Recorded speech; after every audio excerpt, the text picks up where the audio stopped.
Today I'm going to talk about something that we all really know and have done often in our lives, I'm sure, especially in our working lives. I'm going to talk about doing a SWOT analysis. Now, we all know that a SWOT analysis is our strengths, weaknesses, opportunities, and threats. And we normally use that in a business context when we're evaluating a project or what the business is doing, etc., etc. But it's a very, very handy tool to take further in your life and do far more things with it. So, for example, there are areas in our life, most areas in our life, that we can actually really look at and use a SWOT analysis. Now, I'm not a great proponent of it, and you may have other mechanisms that you use, but it's the idea of having a formalized process to go through to work through things in your life. So, for example, we can look at areas of, say, our spirituality, our education, our work life, our home life, our, vacation life, whatever it is, we can look at what we are doing and where our strengths, weaknesses, opportunities, and threats lie. And I think it's very important. I'm going to use as an example of how I see this working through other areas of our lives, our spirituality. So I think that what we can do is we look at our belief system. How strong are our beliefs? How strong are they in that given moment? You know, things change all the time, and sometimes we feel closer to our spiritual entity, and sometimes we feel further away from it. So we can evaluate on that basis. We can then look at what are the weaknesses. Why are we perhaps further away from our spiritual entity? Why are things not going as is? And where we are falling down in our spirituality to our minds. The next thing we can look at are opportunities. Nearly got it wrong, went wrong there, but opportunities. What are the opportunities to build our spiritual life? Can we really work at that and make things spiritually better for ourselves? And then we can look at the external threats to our spirituality. So that's just one example of how we would work with this. But I think there's a far more important one that we need to do. And that is really look at ourselves, take a deep, hard, long look at ourselves. And how do we present to the world? How do we come across? How are we coping in this dystopian world that we live in?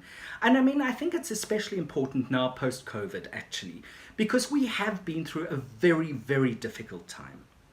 So I think it's very important to look at ourselves, our personalities, where we come from, what our innate beliefs are, what are our strengths, how are we as people, how strong are we as people, and how are we perceived, what as externally, and how strong do we come across. Once we've looked at those, we can easily start looking at what are our weaknesses. And we can, once we've written down and actually categorized what our strengths are, it's easier to look at where the gaps are. And that's really what our weaknesses are. What are the gaps and where do they come in? So once we've looked at those two, we can start looking at opportunities.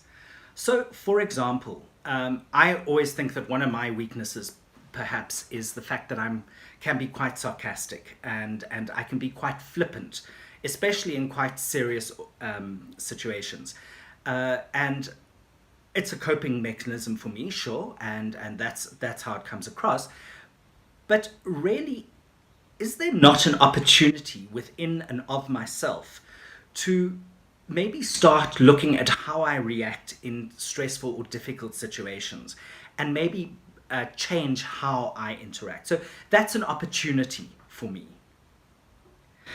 The other thing is then, what are our threats? What threatens us as human beings?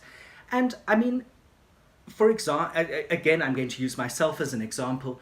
I have, I think it happens to all of us, But if I'm under financial pressure, which a lot of us are post-COVID or in the tail ends of COVID, how do I react with those sort of external forces where I'm really financially worried? It's a huge threat.